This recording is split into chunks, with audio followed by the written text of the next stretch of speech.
Avec le Trends Invest Challenge gratuit de Trends Tendance, tout le monde peut investir. Investissez 100 000 € virtuels, gagnez 10 000 € bien réels. Participez sur investchallenge.be. Vous écoutez Z sur 7, le podcast quotidien de Trends Canal Z. Aujourd'hui, nous sommes le 20 mars. Votre podcast aujourd'hui est écrit par Salomé Baya et animé par Béatrice Marlier. Bonjour à tous et à toutes. Aujourd'hui, dans ce nouvel épisode, selon une étude de Microsoft, la Belgique prend du retard en matière d'intelligence artificielle. On a une opportunité à combler ce gap dans les années à venir et c'est vraiment à ça qu'on souhaite contribuer chez Microsoft. Cap sur le bioparc de Charleroi pour un Student Day rempli d'opportunités. Deuxième objectif, c'est justement pour nos entreprises de se faire connaître de ces talents et essayer de les attirer pour venir travailler chez eux. Restez bien à l'écoute. Z sur 7, c'est maintenant.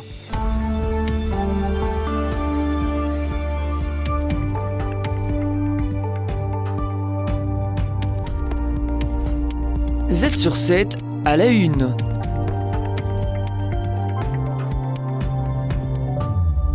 Une étude de Microsoft révèle que la Belgique est en retard dans l'intégration des outils d'intelligence artificielle. À la 17e place du classement européen, notre pays pourrait voir sa compétitivité affectée s'il ne réagit pas rapidement. Hakim Azouzi, directeur de l'exploitation de Microsoft Belux. Il faut savoir qu'il y a un objectif de l'Union européenne d'arriver à 80% de niveau de capacité technologique en Europe. Aujourd'hui, on a 57% en Belgique. Donc clairement, on a une opportunité. On a une opportunité à combler ce gap dans les années à venir. Et c'est vraiment à ça qu'on souhaite contribuer chez Microsoft. Microsoft passe à l'action avec un programme de formation d'envergure, le National AI Skilling Plan. Son objectif, permettre à 600 000 Belges d'acquérir des compétences en intelligence artificielle d'ici la fin 2028, dont la moitié rien qu'en Wallonie. Le programme est fait pour tout un chacun qui souhaite apprendre en fait les rudiments de l'intelligence artificielle. Ça s'adresse aussi à des personnes qui ont déjà un travail, qui veulent améliorer leurs compétences en IA. Et ça s'adresse aussi à des gens, à des développeurs par exemple, qui sont déjà assez poussés et qui veulent augmenter encore et améliorer encore leurs connaissances. Réduire le déficit de connaissances, c'est l'un des grands objectifs de ce plan. Il cible aussi bien les entreprises que les administrations et les chercheurs d'emploi. Pour y parvenir, Microsoft s'entoure de partenaires clés dont B-Code, Howest et le MIC Amons, un acteur majeur pour les PME et les indépendants. Aurélie Couvreur, CEO du MIC. Donc on va combiner en fait du présentiel, mais aussi beaucoup d'online sur une plateforme qui s'appelle eattitude.be où on met à disposition des vidéos tutos de formation en français qui sont assez courtes, où chacun peut aller se former à son rythme, passer des certifications aussi. Donc c'est aussi intéressant de pouvoir l'afficher sur LinkedIn par exemple, pour donner une certaine, consistance à la compétence. Pour aller encore plus loin, Microsoft veut renforcer cet écosystème en s'appuyant sur des ambassadeurs, des membres de son équipe, mais aussi des figures politiques, des influenceurs et d'autres centres de formation. Les formations, entièrement gratuites, seront disponibles sur le site de Microsoft et de ses partenaires.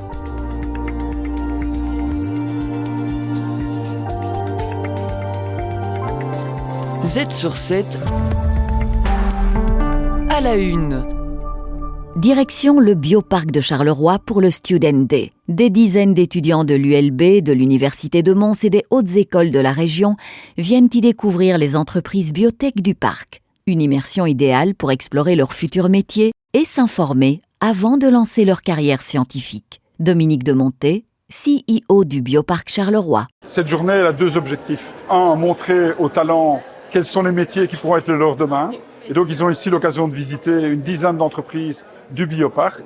Et deuxième objectif, c'est justement pour nos entreprises de se faire connaître de ces talents et essayer de les attirer pour venir travailler chez eux. Les étudiants plongent au cœur des laboratoires, découvrant aussi bien des PME innovantes que des filiales de grandes entreprises internationales. Et l'enjeu est de taille. Le secteur cherche activement de nouveaux talents, avec plus de 50 postes à pourvoir. On a des métiers qui sont évidemment les métiers dans des laboratoires, de la recherche, biologie cellulaire, biologie moléculaire, des métiers autour de la qualité, des métiers aussi sur la fabrication de devices médicaux, par exemple. Donc ça couvre vraiment tout le secteur des sciences du vivant. Le secteur des biotechnologies est semé d'embûches, de la recherche à la mise sur le marché d'un produit.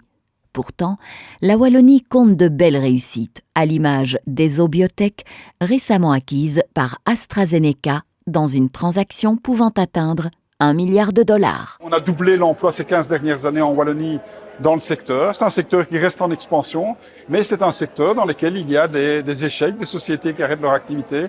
Ça fait partie de la vie du secteur des sciences du vivant. Il est bon de se le rappeler, mais ça reste un des points forts de l'économie wallonne aujourd'hui. Le manque de main-d'œuvre constitue le principal frein au développement du secteur. Actuellement, le bioparc compte 3 700 employés, avec pour objectif d'atteindre les 5 000 emplois dans les années à venir.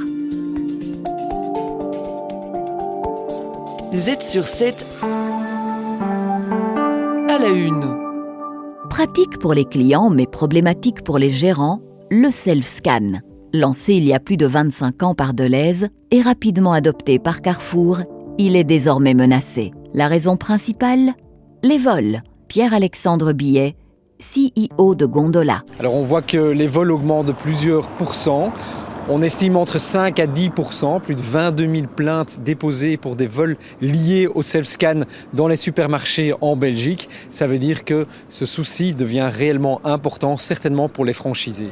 Le self-scan facilite les courses, mais aussi les oublis et les vols. Au Deleuze, Mont-Saint-Jean à Braine-l'Alleud, ces incidents se multiplient. Et si à l'époque des magasins intégrés, leur impact restait limité, ce n'est plus le cas aujourd'hui.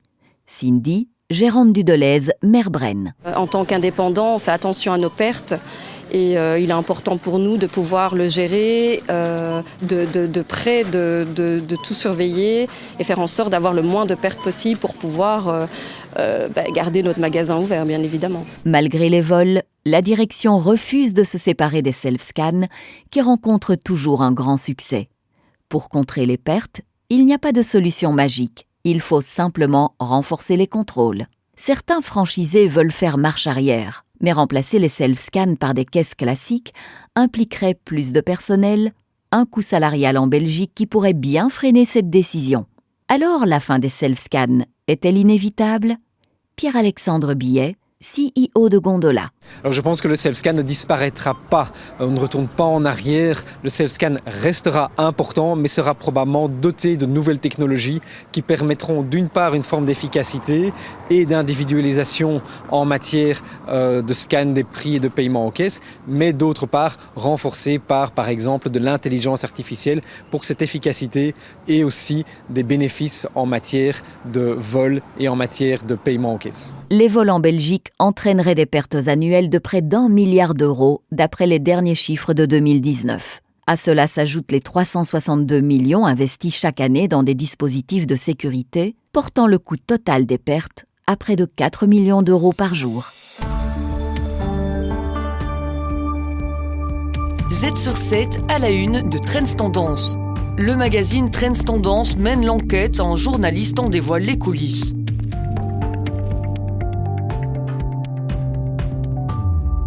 Theo Franken a présenté son plan défense à la Chambre. Il faut trouver de l'argent pour augmenter les dépenses de l'armée à 2% du PIB d'ici l'été. Loïc Streuss reçoit Baptiste Lambert, co-auteur du Trends Tendance de la semaine, appelé « Pluie de milliards pour la défense ». On le sait, ce sont ces fameux 4 milliards. Mais on ne sait pas encore de quelle façon nous allons les trouver. Baptiste Lambert est allé un peu plus loin. Premièrement, il s'est posé la question de savoir comment ils allaient être dépensés. Parce que 4 milliards par an, ça ne se dépense pas en un claquement de doigts. Alors on sait que pour la défense belge, il y a certains besoins, notamment au niveau des munitions. Voilà, la guerre en Ukraine nous a appris que c'était très gourmand en munitions. Au niveau des obus, alors la Belgique, avec son stock, elle tiendrait quelques secondes. Voilà, pour vous donner un peu une image. Alors on sait qu'il y a aussi des besoins en personnel. Là, Theo Franken a effectivement un plan. Il veut engager 29 000 personnes d'ici 2029. Bon, voilà, ça va prendre du temps. Et puis, à ce que dit l'accord de gouvernement, l'achat d'une 3e frégate, l'augmentation de la flotte d'hélicoptères, de drones, et puis éventuellement l'achat d'avions. Deuxièmement, concernant ces fameux F-35 qui font débat même au sein de la coalition, Theo Franken a annoncé vouloir acheter 11 nouveaux F-35 Et cette décision ne fait pas l'unanimité au sein du gouvernement fédéral. Mais ça touche deux aspects en fait. Ça touche l'aspect de la dépendance, est-ce qu'il faut continuer à acheter américain? Et puis l'autre aspect, c'est nos besoins réels. Là, vous l'avez dit, les partenaires de majorité, surtout francophones, ne sont pas tellement d'accord avec ces dépenses d'avions supplémentaires. Par exemple, Georges-Louis Boucher nous a dit hier que lui, les dangers immédiats pour la Belgique, c'était plutôt de l'ordre de la cybersécurité, voire du narcotrafic. Et là, il a une petite astuce. Il voudrait que les dépenses intérieures en termes de cybersécurité ou de lutte contre le narcotrafic aillent dans le budget de la défense. Donc là, il y aurait un petit calcul à faire. Troisièmement, dans ce dossier est posée une autre question. Est-ce que l'industrie belge, et par extension européenne, va parvenir à suivre le rythme que tentent de lui imprimer les politiques ? Alors on a interrogé beaucoup d'industriels, notamment en Wallonie. On sait qu'il y a quelques fleurons. Ce qu'il ressort, c'est qu'augmenter la cadence ne serait pas trop une difficulté. En fait, il y a des tensions sur les matières premières. Certes, les délais s'allongent, ça augmente les prix. Au niveau du personnel, on sait encore trouver dans le bassin du marché belge ce qu'il faut. Mais on nous dit aussi, mais il faut des contrats. Alors c'est beau d'annoncer des milliards, mais d'abord on veut voir les contrats. Un autre problème, c'est tout le réseau qu'il y a autour de PME. Donc ça, on sait que l'écosystème autour de la défense est important en Belgique. Et là, est-ce que ces PME pourront suivre ? C'est toute la question de l'augmentation de la production. Finalement, une chose est sûre, c'est que l'enjeu économique est considérable. Pour revenir au montant de 4 milliards à trouver dans les quelques mois à venir, nous avons un petit peu l'impression que nous mettons la charrue avant les bœufs. C'était tout l'objet de ce dossier. Alors on peut aussi évoquer le fameux plan à 800 milliards de l'Europe. Si on s'attarde sur quelques chiffres, si tous les 27 arrivent à 2% de PIB, on dépenserait 3 fois plus que la Russie. Alors on voit qu'aussi au niveau matériel, on est bien supérieur à l'armée russe, au niveau matériel. Alors oui, est-ce que dépenser plus ou plutôt dépenser mieux ? Voilà, après on sait qu'il y a beaucoup d'effets d'annonce, on verra ce qu'il en ressortira réellement en termes de milliards. Les meilleurs experts boursiers vous proposent des analyses des marchés internationaux, des conseils avisés et les dernières tendances économiques. Z sur 7, expert boursier. Avant de parler bourse et actions, un petit rappel. Pourquoi ne pas commencer à investir ? Participez au Trends Invest Challenge qui commence le 24 mars. Investissez virtuellement 100 000 € et vous pourriez remporter un portefeuille d'investissement de 10 000 € ou l'un des 1 000 € offerts chaque semaine. Inscrivez-vous sur www.investchallenge.be. Et maintenant, Laura Roba de la banque de Grove Petercam fait un tour d'horizon de ce qui s'est passé sur les marchés boursiers européens aujourd'hui. Pour commencer, revenons sur UCB qui a publié de nouvelles données cliniques. Ils ont présenté lors d'une conférence aux États-Unis des nouvelles données, une étude clinique qui portait sur un traitement expérimental contre une maladie qui est ultra rare, une maladie génétique parfois mortelle et qui induit une faiblesse musculaire sévère. Alors je dis ultra rare parce que selon UCB, ça concerne 1,6 cas sur 1 million et aujourd'hui il n'existe pas de traitement pour cette maladie. Les résultats d'UCB ont montré des bénéfices en termes de survie mais aussi en termes d'amélioration au niveau des facteurs moteurs, donc c'est encourageant. Changeons de secteur pour parler de plastique vert. Aventium a publié ses résultats ce matin.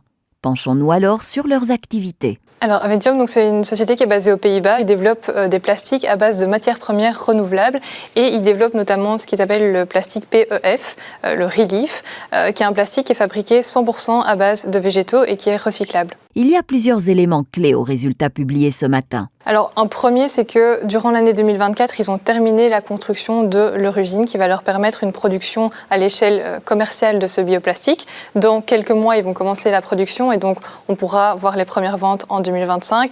Deuxième élément, c'est que, évidemment, construire une telle usine, ça coûte cher, plus cher que prévu. Et le management a annoncé qu'ils allaient chercher des nouvelles sources de financement en 2025. Et les résultats de Biotalis ont également été révélés.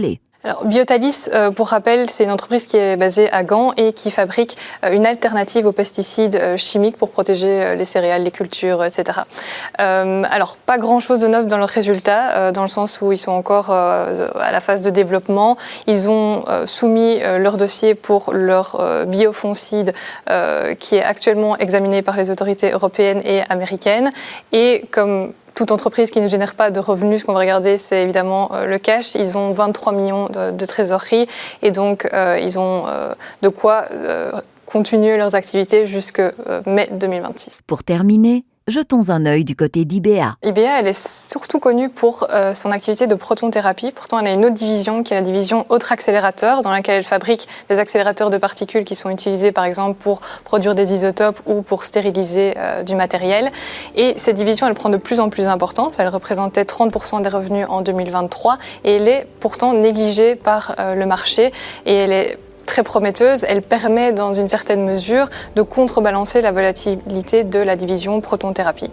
Alors il faut garder en tête que 2024, c'est encore une année de transition pour IBA qui la rapproche petit à petit de son objectif de moyen terme, à savoir une marge EBIT de 10% d'ici 2026. Ce sera tout pour aujourd'hui, vous pouvez regarder les Z-News de ce soir. Et Béatrice, à quoi peut-on s'attendre dans le podcast de demain ? Et oui, c'est tout pour aujourd'hui. Z sur 7 s'arrête ici. Mais demain, vous pourrez retrouver vos analyses économiques et les dernières infos. Merci beaucoup de nous avoir suivis. À demain.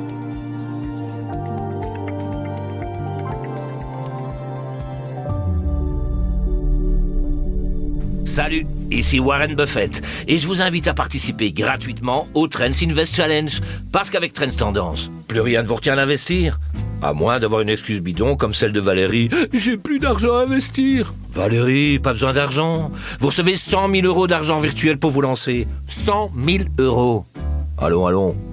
Le Trends Invest Challenge de Trends Tendance. Investissez de l'argent virtuel, gagnez des prix bien réels. Participez sur investchallenge.be.